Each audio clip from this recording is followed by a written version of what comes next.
I'm Al Filreis, and this is PoemTalk at the Writer's House, where I have the pleasure of convening friends in the world of contemporary poetry and poetics to collaborate on a close but not too close reading of a poem or several poems. We'll talk, maybe even disagree a bit, and perhaps open up the verse to a few new possibilities, and we hope gain for poems that interest us some new readers and listeners. And I say listeners because PoemTalk poems are available in recordings made by the poets themselves as part of our Pen Sound archive, writing.upenn.edu/pensound. Today, PoemTalk has once again gone on the road, this time to Brooklyn, New York, where I, with PoemTalk's director and editor Zach Cardner, have been welcomed warmly into the home of Charles Bernstein and Susan B., and are joined by Pierre Joris, poet, translator, playwright, critic, winner of the 2021 Penn Ralph Manheim Award for Translation, translator and editor most recently of Memory Rose into Threshold Speech, the collected earlier poetry of Paul Celan, and author of many books of his own writing, including recently Fox Trails, Tales, and Trots. And by Rachel Levitsky, author of The Story of My Accident Is Ours and Under the Sun, both out from Future Poem, Neighbor, Ugly Duckling Press, Against Travel, Anti-Voyage, or maybe it's Anti-Voyage, I don't know, which one is it? Either one, Voyage, Paminar, 2020, and other books, who in 1999 founded the feminist avant-garde network Belladonna series, and who is now a member of the restructured Belladonna Collaborative, a non-hierarchical literary community.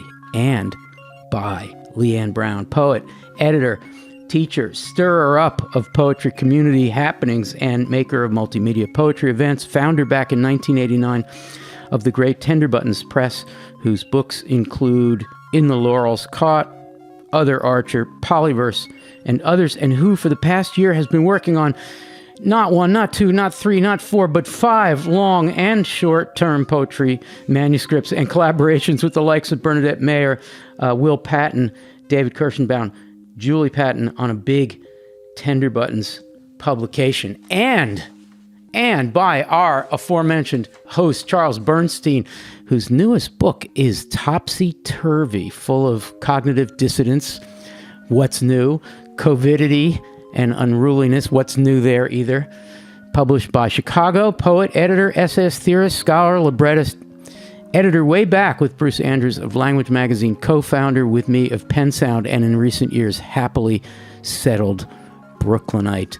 So, Charles, thank you for having us here.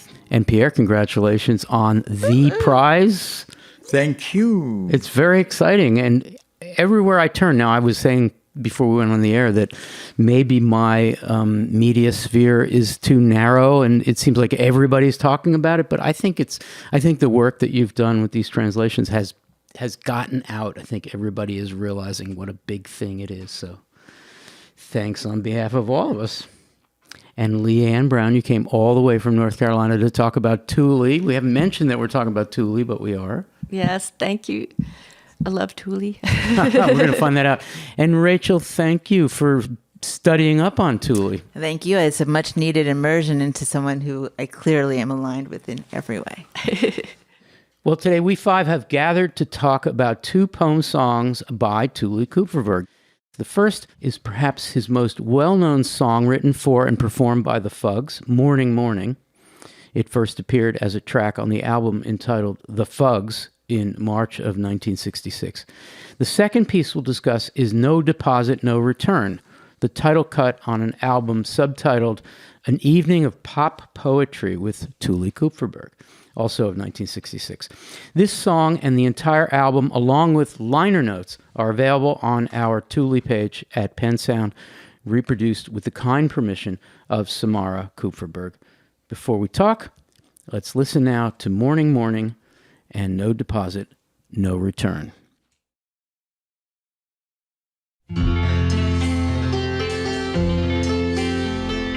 Morning, morning, feel so lonesome in the morning. Morning, morning, morning brings me grief.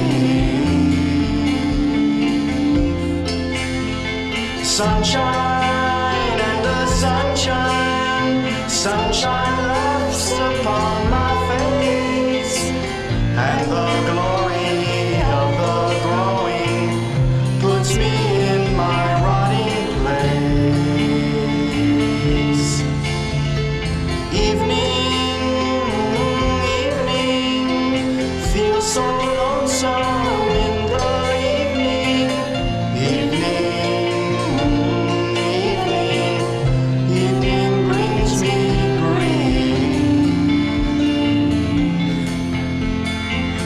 Moonshine, moonshine, moonshine darks the hills with grace, and the secret of the shining seeks to break my simple face.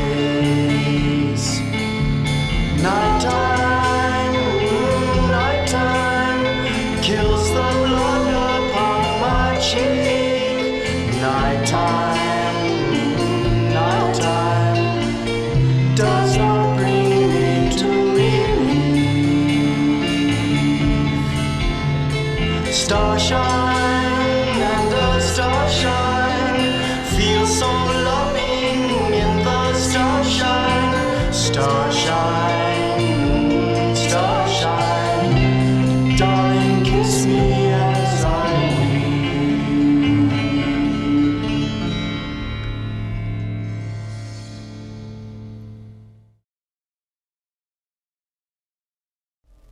No deposit, no return. No deposit, no return. We try harder, we try harder. We try harder, we try harder. It's the taste that really tells. It's the taste that really tells. When it rains, it always pours. When it rains, it always pours. The army makes a man of you. The army makes a man of you. Only her hairdresser knows for sure. Only her hairdresser knows for sure. No deposit, no return. No deposit, no return. No deposit, no return. No deposit, no return. No deposit, no return. No deposit, no return. Leanne Brown, we've just heard two pieces. They're very different Tuli pieces, but I guess I want to start with a counterintuitive question, which is, they are different. They're coming from two musical places, but in a way, they're both so Tuli. How so? What do they have in common? Well, I'd have to say, first of all, that they do show the range of the sort of crass and sublime part of Tuli, and also that he's this deepest melancholy and also this deepest delight. And they're both inherent in both of the pieces. But I think one thing that unites them formally is that there's this simplicity to them. I mean, there's no chorus in this gorgeous morning. It's the same tune, same verse, and then the other is like this wild chant that's like a out demon out kind of thing, But there's like a DIY embrace that's happening. Oh, that's great! Great way to start, Charles. The sensibility, the Tuli sensibility, is also in both. What is that? How would you put your finger on that sensibility? Leanne's answer. It's just absolutely so crystalline. It's perfect. Well, one thing I'd say in common is the year, which is fascinating. 1966, same and that's sort of hard to completely take in, that he was doing that, as well as 1001 Ways to Beat the Draft, also 66, 67, which is yet another sensibility, and that we're focusing just on this one year. So 66 adequately stands for what I like to call nowadays 1968.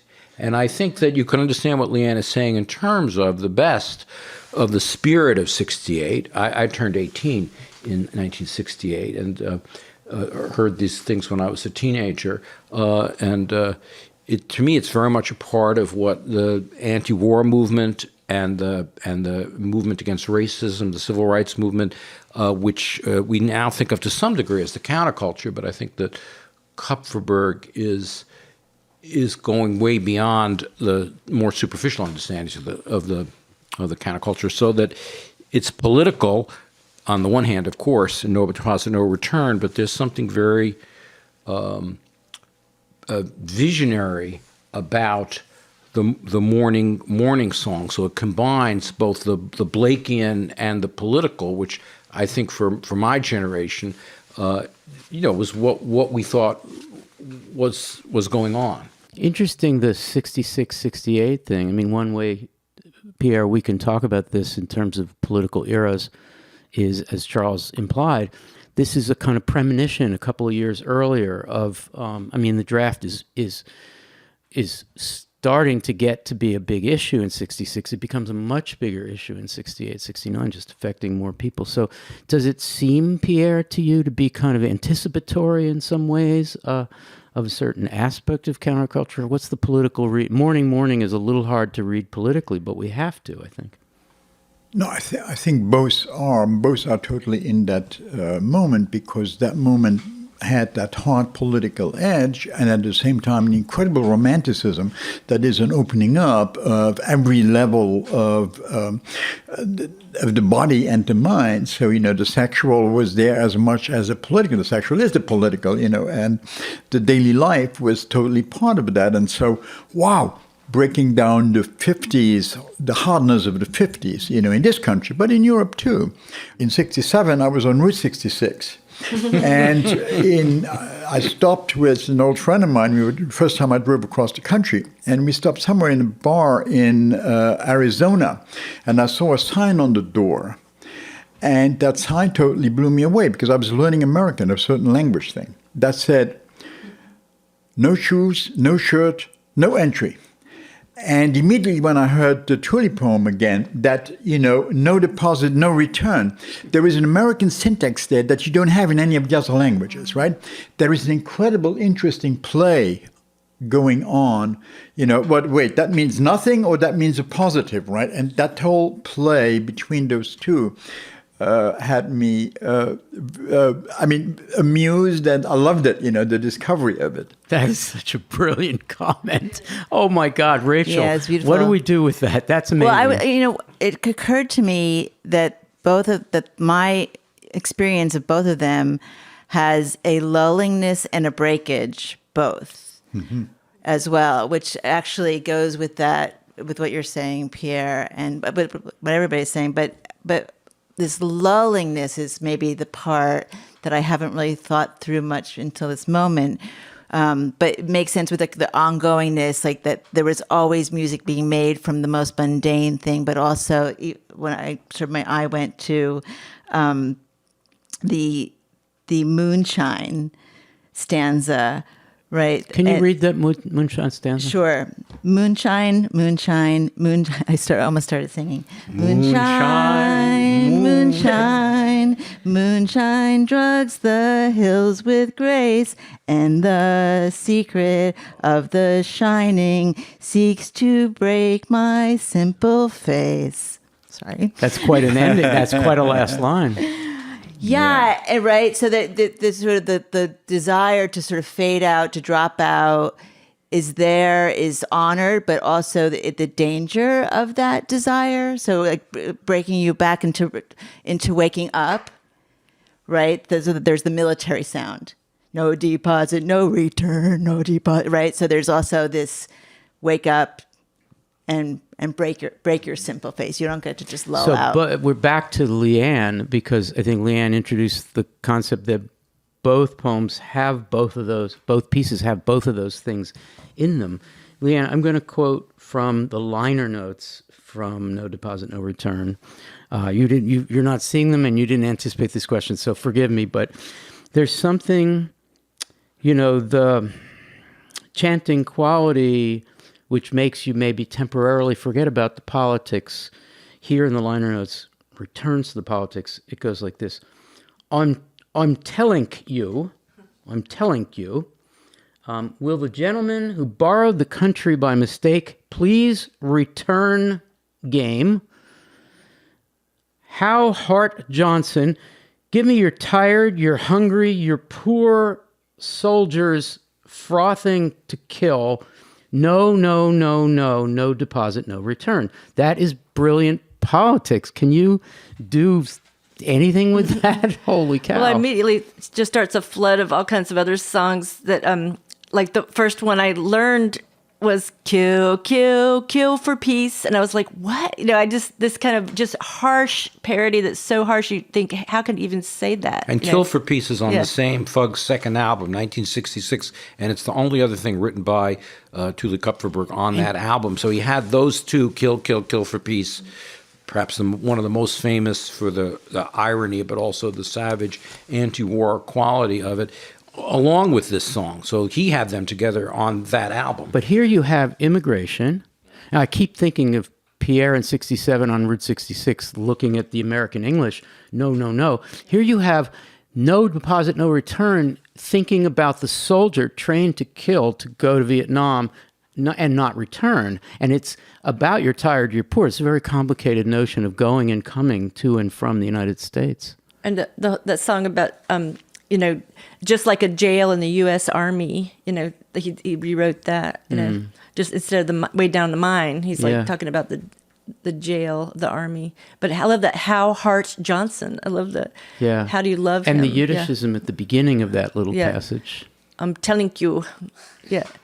And grew up in a Yiddish-speaking household, so that would have been a mother tongue. Yeah. So we're back to this funny thing. We tried to represent Tuli's work, but it's PoemTalk. We can only do one piece or two, so we did two, and they're very different. So what do we want, Leanne, people who don't know Tuli's work to come away with from these two pieces? And then we'll get to doing some more close readings of them. What do we want to convey this way? Well, this morning song is, it's just so, this gorgeous lyric. We've already, sort of explored it a little bit, but, it always, I can't help but pre-associate. There's another song about the Carpe Diem song. And he says, I see the young girl dancing, come celebrate that gladness. There's this deep, delight of life and love that he's like, it's erotic. A lot of times people think of the Fugs as I like boobs a lot and nothing, which are great, but it's also, it's this deep, deep, passionate love for people, and he wasn't a smarmy hippie like some of them were that I met. I met them, and he was the most radical feminist of the men and everybody that I had met. He was so gentle and kind and concerned for everybody. It was just it just comes across in the songs. And it's the voice too, deep feeling. His voice is not very overtly masculinist either, right? There's a kind of gentleness to his voice that I really picked up on listening to him as well. I don't want to say gentleness, but he's just not hyper masculine. That makes me think of the sentence that Ed Sanders quotes when he finally asked Tuli, "Why did you jump off the bridge?" And Tuli said, "Because I wasn't loving enough." Just one of those This is used to senses. say under the bridge, but he tried to commit suicide when he was young. Right, when he was 21 and, in bad shape and so on. In Ginsberg's poem, it's the Brooklyn Bridge, but it was, in fact, the Manhattan Bridge. So he's a character in Howl. He's a character in Howl, right. Which is amazing. But, he makes the incorrect part, I think, in Howl for Tuli's biography, but correct me if I'm wrong, is this sort of lightness of walking away, or both the lightness, but also there's a kind of hyper tragicness to the character in Howl, and it seems like it feels very much that this was a defining moment for Tuli in terms of the life force that Leanne is talking about. But It was later. It was not that Alan makes this into the absolute. And Tuli, it was something Tuli did, and probably said, "Oh my God, that was a stupid thing to do." Yeah, it's and he was in a body cast for a while, but he was okay, and he went on, and he got up the way he always did. There's that odd, wonderful quality, and that quality is in the work. For me that goes to this song, Morning, because I also, back to the Yiddishisms, I was thinking about very kind of ecclesiastical, but also this song that we sing at Passover called Dayenu, right? Which is, it would have been enough. If you gave us the sun, it would have been enough. If you gave, right, we suffer even though it's beautiful. But each of the stanzas has that kind of balance. And then there is this last stanza, again, back to what Leanne is saying, which has this sort of looks for the palliative of love. Right. Although I would, I see, I hear what you're saying, and it sounds like that. For one thing, I want to note, born Naphtali, he's born in 1923, so he's older than not only Allen Ginsberg, but most of the new American poets, because one of the things I'm interested to do, partly because of my own not considering him adequately, is to think about him as one of the great figures of the new American poetry, though never acknowledged within the poetry context. This poem, unlike Ecclesiastes and a lot of other poems that it seems to sound like, is actually a poem that comes from a clinical depression, and the things that normally would cheer you up don't cheer up the speaker of the poem. And I think that this is really what caught me when I was young, too, about it. I never really thought about it, actually, until he died. And then I went back and I said, that's the song I know the best. Because almost every other pop song and all these other things, something good happens. Whereas this is, no matter what happens, he remains depressed. The last line is weep, I weep. And even in the case of the love, it means that the love coexists while you're still being sad. It doesn't cheer you up. And I think this is another very powerful thing within this moment of 1968, that somebody's willing to write a song without the upscale hook. That it's dark. Now I don't want to allegorize it about the war, about America, because I think it's coming out of an experience where the dark stays dark. And that's, very astounding, really, for a pop song. And you almost don't hear it. It almost sounds like he's saying, and then I'm feeling better, but he never does. But it has I oddly enough, I was thinking of Celan's Death Fugue, and the way I heard that first, you have a text that talks of something very grievous. This is not as grievous, this is personal depression.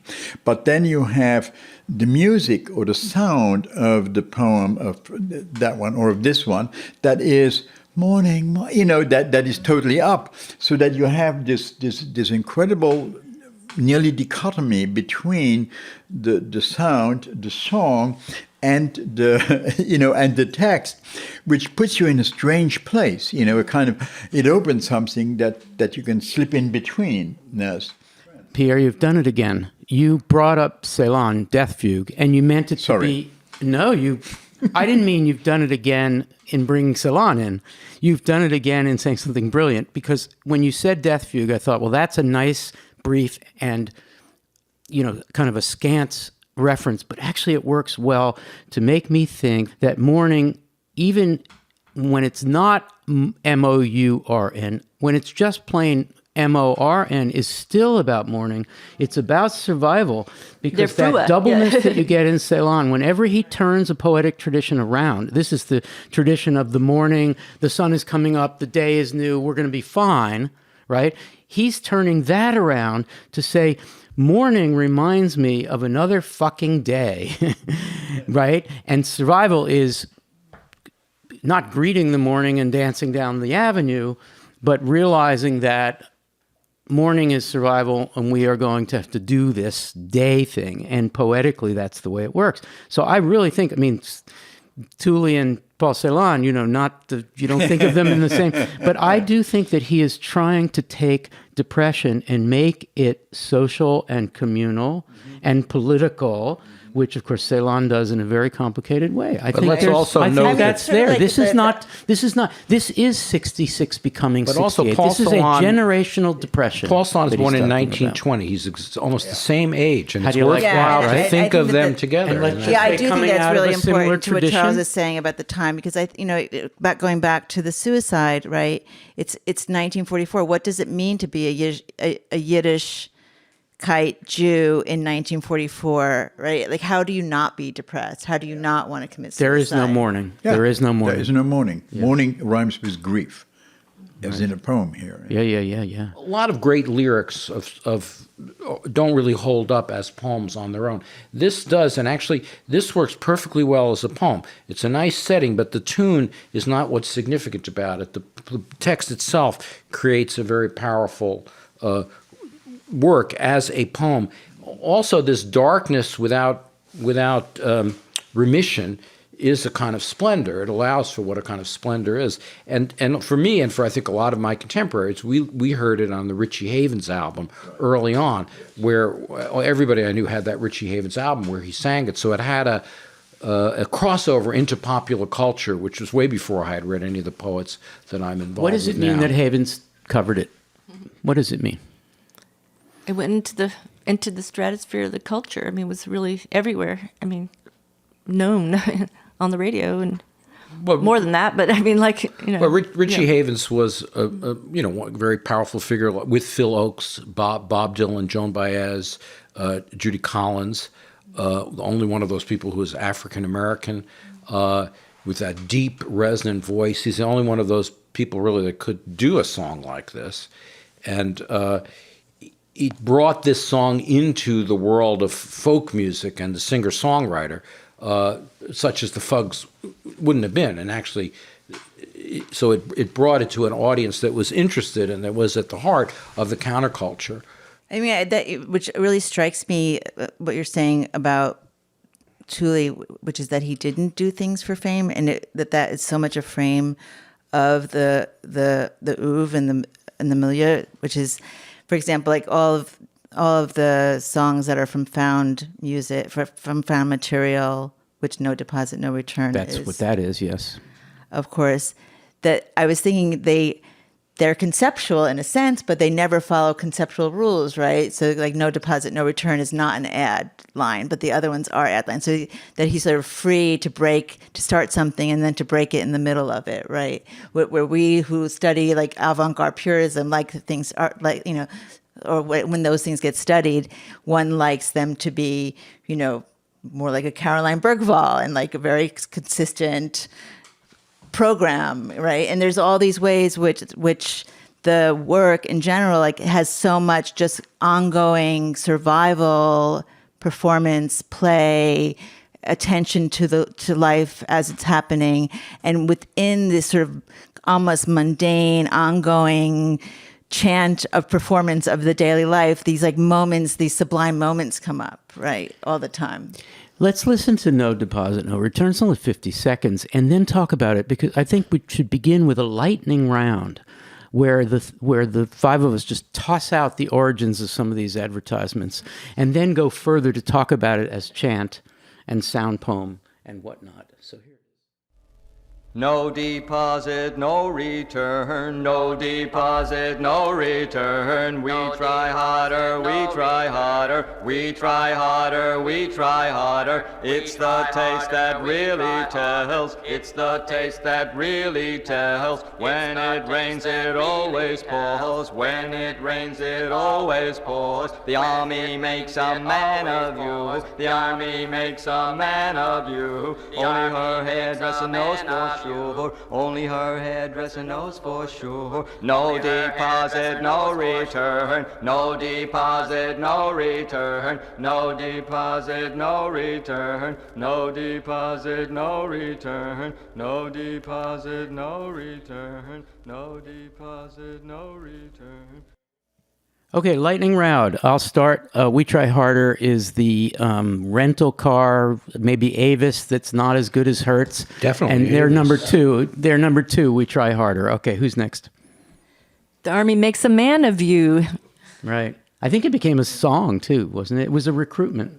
But it should be noted that all of these for a teenager in 1960, in the late 60s, were completely legible because they were repeated constantly over the airwaves. The one I don't know, or no longer know, it's The Taste That Really Tells. That's a cigarette ad. That's a cigarette. Yeah, that's a cigarette. Yeah. They were Taste that doing. They really were just counts. starting. They were turning from non-filter to filter, That's and right, they were that's right. menthol. Yes, yes. So that was a mentholating something or other. What about the hairdresser? It's Clairol. That's Clairol. That's about coloring your hair. Yeah, and only actually your there's a hairdresser video. knows Yeah, that you need to color it's your a hair. kind of great ad. I just I listened to it right remember before that. I watched it right before I got here. And yeah, so it's only your hairdresser knows for sure, and it's against gray hair. Yeah, Will only add your age hairdresser to knows you have gray hair. Yeah. It's a youth culture Exactly. thing. It's about our parents' generation at the time who started to buy into the youth culture a little bit.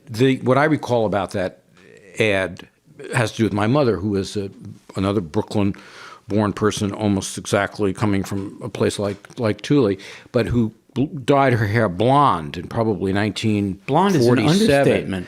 Well, she was a blonde, but she was a brunette originally, and only her hair. Is she blonde? You know, blondes have more fun. Right. Is she blonde or is she brunette? Only her hairdresser knows for sure. Also has to do with that, which is a mark of assimilation. Nobody will know what your original hair color is. So Clairol was advertising both things. In that sense, blonde is a de-Jewification. Right.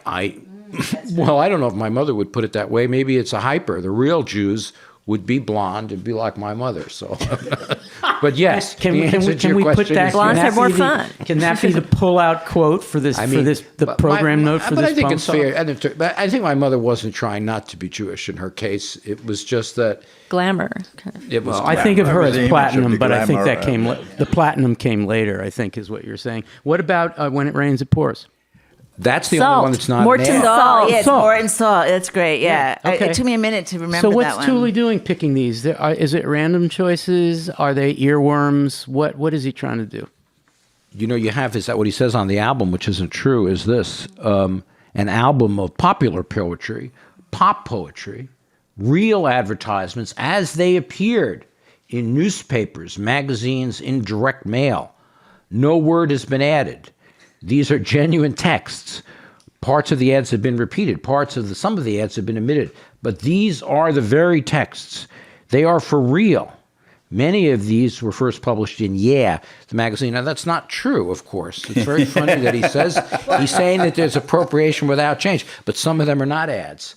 You know, some of them are other kinds of slogans. Well, it reminds me of his practice of what he called para-songs, meaning like parody, but also beside. You know, and so he uses tunes that everybody knows, like "What a friend we have in Sigmund, all our griefs to bear." You know, like instead of Jesus, you know, I see the White House and I want to paint it black and all that stuff.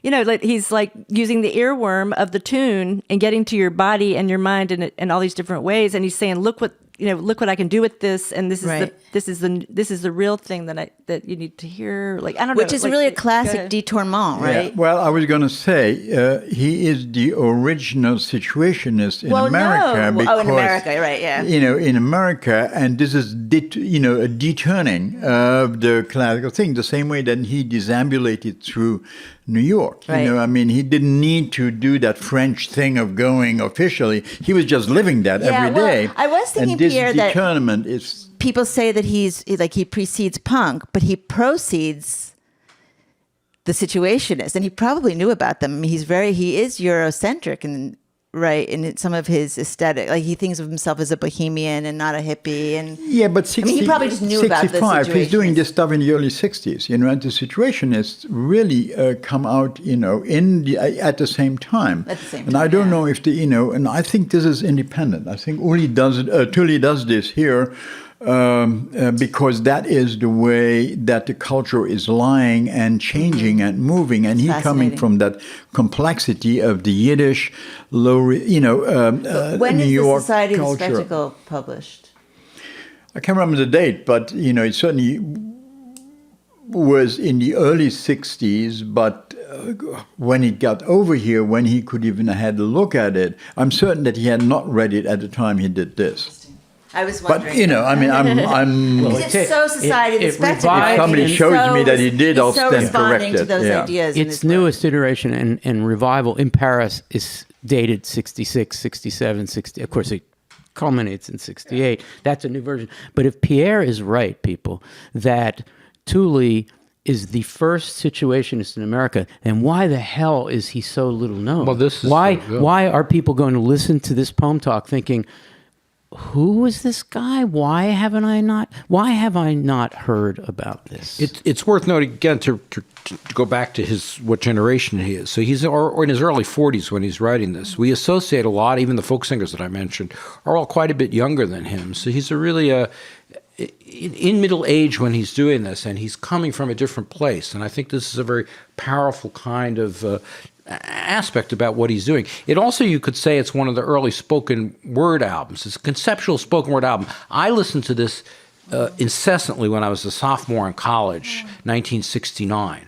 and over and over and over again. And you were influenced by this. Isn't 1 to 100 influenced by this? I recorded 1 to 100, which is where I do a crazy 69, reading just right? of those. No, exactly the year that I was listening to this, and I think it certainly gave me the idea. Though until I'm thinking about it, I wasn't aware of it. But it's the only thing I was listening to that was like this. I was also listening to Allen Ginsberg, which isn't like it. You listening to Ginsberg sing? Yes, sing I went Blake, to see right? him perform, and You were obsessed with that as well, right? But yeah, absolutely.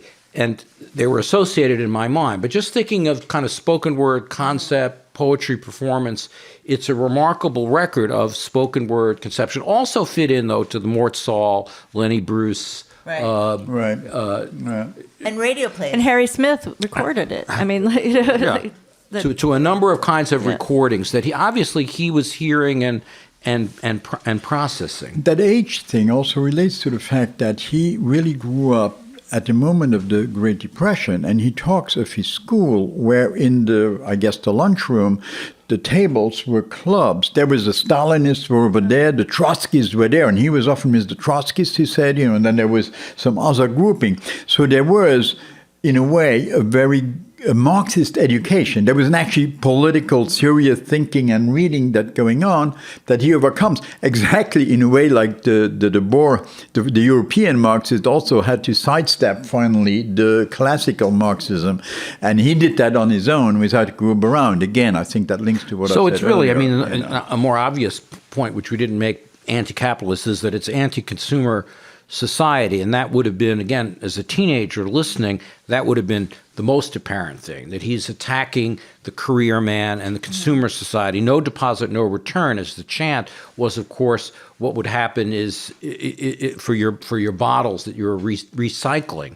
But he's still talking about that in a way that suggests an economy, that the economy of the ad for the Army, for the Avis used car ad, for being blonde or darkening your hair if you're going gray, all of that fit into a consumer orientation, which was like Kill for Peace, a series of cliches that were driving not only individual people crazy, but also driving America to its disastrous war. You're all Vietnam. brilliant and you're all lovely, but you didn't answer my question about. I have something to say. Yeah, so let me repeat what the question is. Because I think he wasn't going for fame. I think Charles is in some ways answering your question by saying that he was countercultural, and what we're not talking about. But countercultural should lead to wide recognition in our poetry community. Wait for it, it's coming. Okay.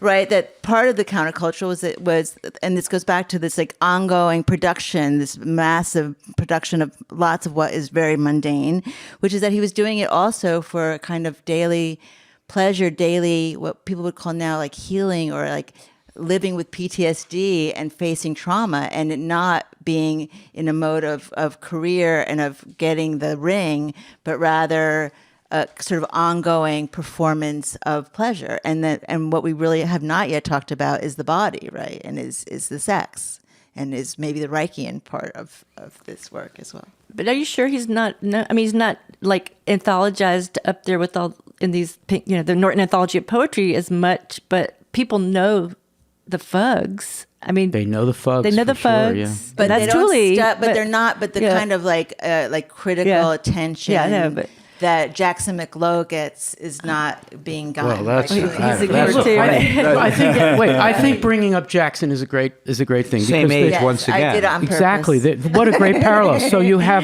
Is it possible because that they were also sharing in this idea of pleasure and breaking the rules, right? Of their own. yeah, of their own. they share a lot and politically, I think they're the both anarchism, anarchists. right? The anarchism, which is we also haven't, Totally. which also has to do with setting out a conceptual idea, but then breaking it in the middle of it. Oh, absolutely. Right? And there was a table in that lunchroom for the anarchists as well, for sure.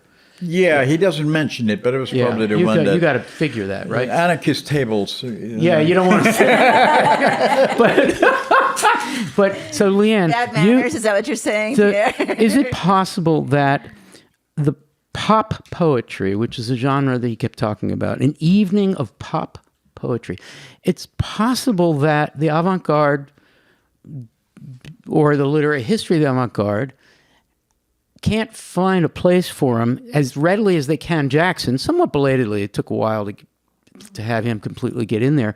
because pop poetry doesn't work for that idea.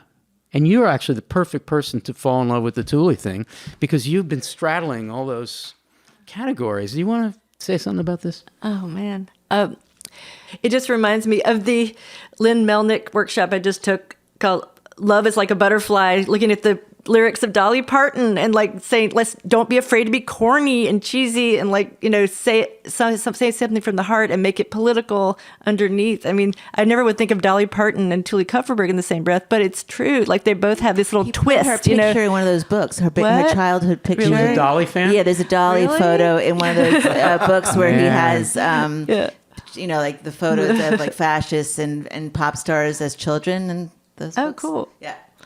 But just like the song, the song it's just song form itself, working in song form is somehow not always taken as seriously as poetry, It's like something, as soon as you start singing something, people just hear that, they you can get the message in, but it's like they just get hypnotized by the voice kind of. And it's like, every time I do a reading that I sing a little bit, part of it, everybody just comes up and say, I love it when you sang, and that would annoy me because I was like, what about all the complicated avant-garde work that I just told you, but Tuli, I love that he doesn't need that.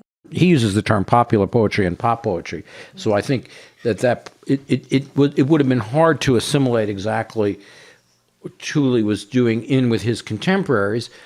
And yet once we do it, then it kind of makes sense. But it's also the case that he didn't publish a whole lot. The works that we're talking about are 66. And the other, it seems to me, fundamental work of his, 1001 Ways to Beat the Draft, is 1966-67 with Robert Bachelot. It's a collaboration.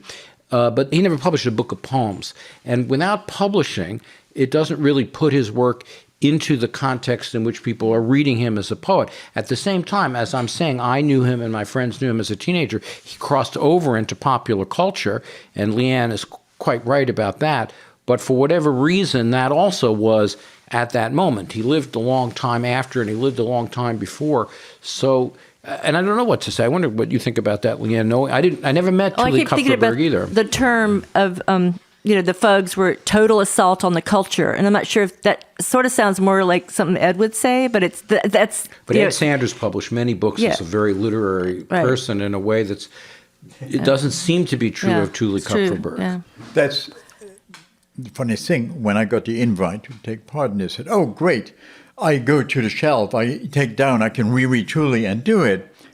There was no Tuli on the shelf. Tiny little book. Okay, so there's a Mockingbird. There was this much Sanders on the shelf, right? And I took the history of the Fugs I brought with me. I looked in that. But then I looked at the bottom of the letter and at the two poems you're going to talk about. I knew them. I knew them nearly by heart, right? Without having it's them. oral That's, too. Yeah. That other aspect of oral. But my oral friend singing, Bill Mazza has a huge collection of these like collages. Like there's one on the body that's just beautiful, like quotes on the anatomy that he's found, and he's collaged them, and we would call that a poem now.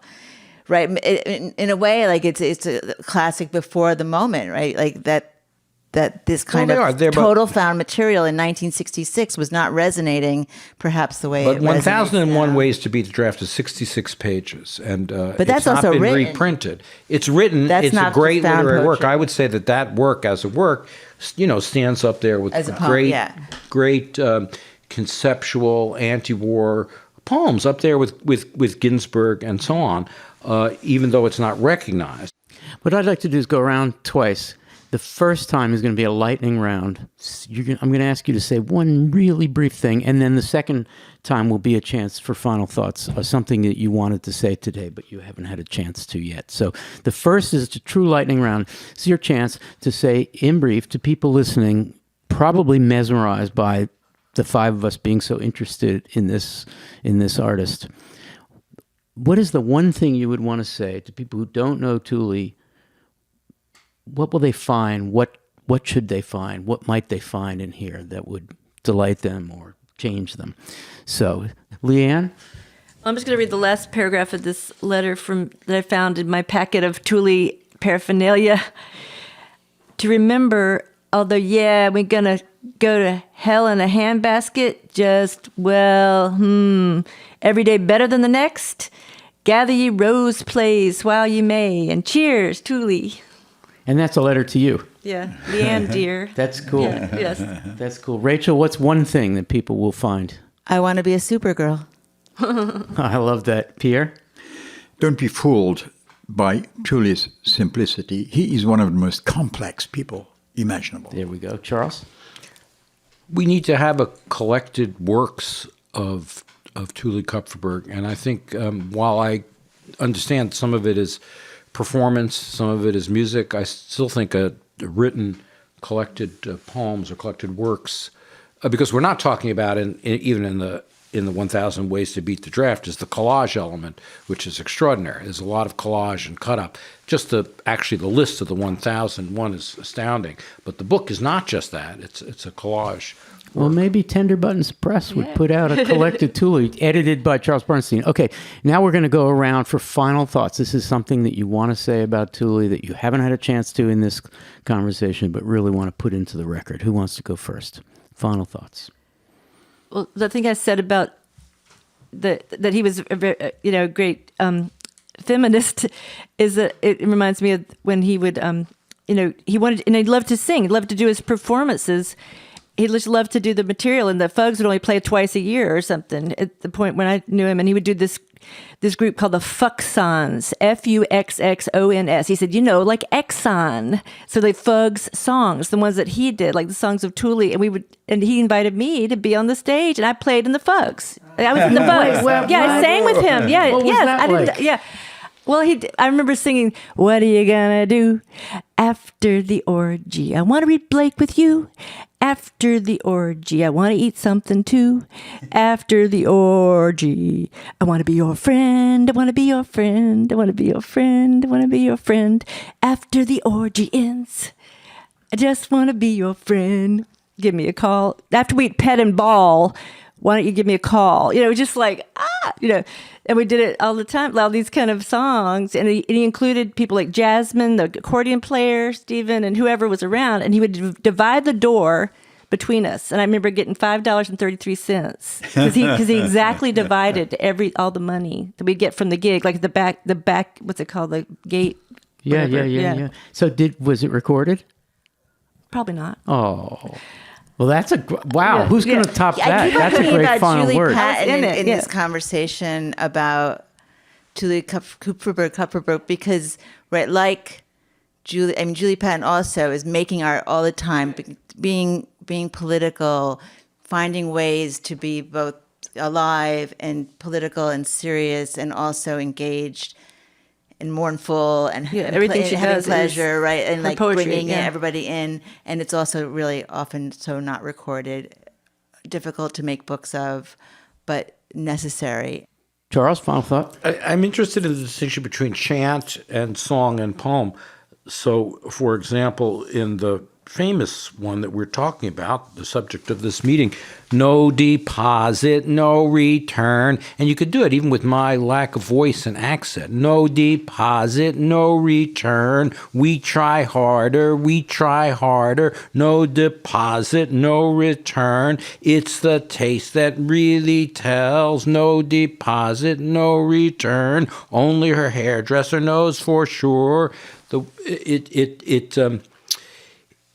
It has an ethnic twang to it that's not country and western, but Yiddishkeit, but that nonetheless connects up to a lot of aspects within American popular culture. And so moving really to have Leanne, the child of Appalachia, and the very different kind of song feel such a deep connection. And I think this is the kind of utopia that Tuli Kupferberg was interested in and enacted. When Tuli died, he lay in state at St. Mark's Poetry Center in an absolutely gorgeous and amazing suit and decked out incredibly. And last night, I Nicole and I called Miles to talk to him. My son, Miles Joris Feed. And we said, "You remember because you were with us?" And he said, "Oh, he was the first dead person I saw, and he was the least scary thing that ever happened," which I think Tuli would have loved to and would love to hear. There was that absolute beauty. I remember the also Tuli there in his coffin, looking absolutely delighted with the world in a strange way. I love that. I love all the reminiscences here. And I just want to say, like, one more thing, which is because, thank you, Leanne, for that song, right? That there's a kind of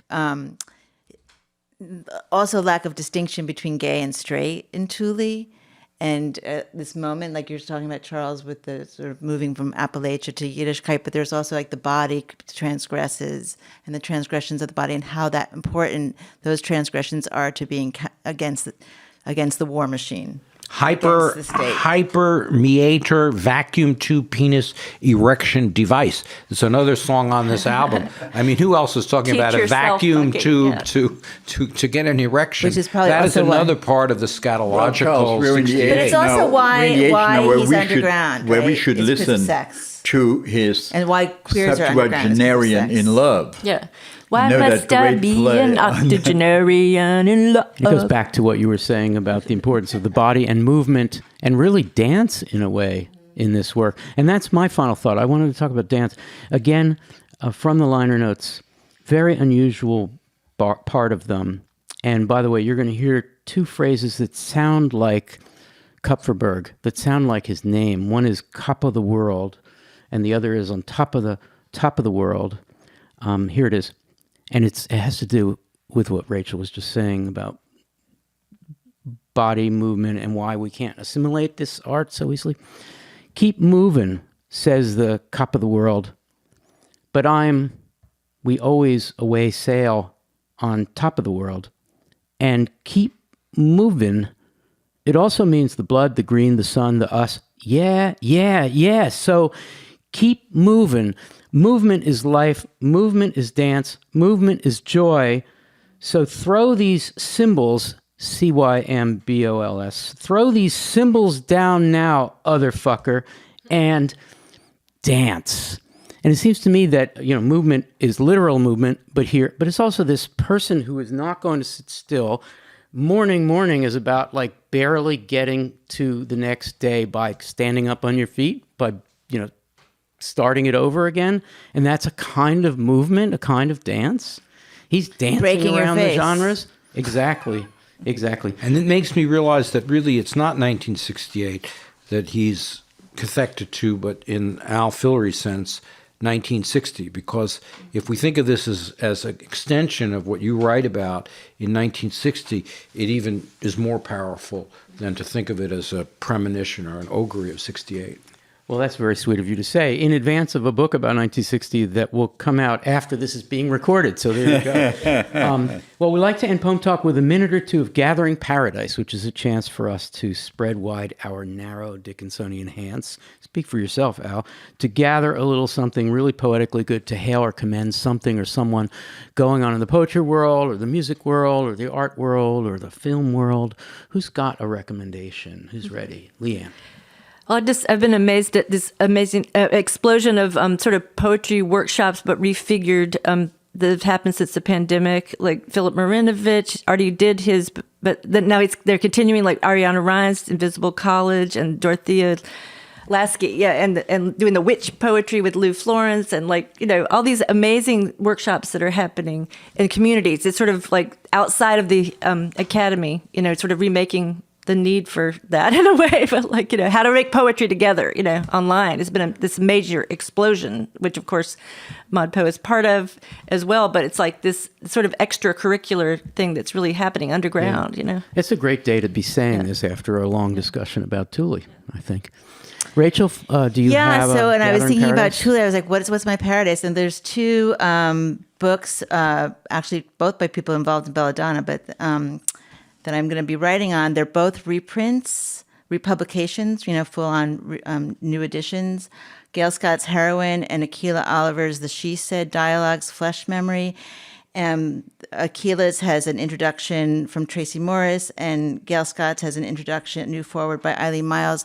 And these are both books that also catalog daily political existence very much through lesbian feminist sexuality and sex and pussy and, and all kinds of things. So I was thinking about, and I'm Tuli when I was thinking about these Marvelous. two new. That's great. new cubs. And the Aquila book, who published that?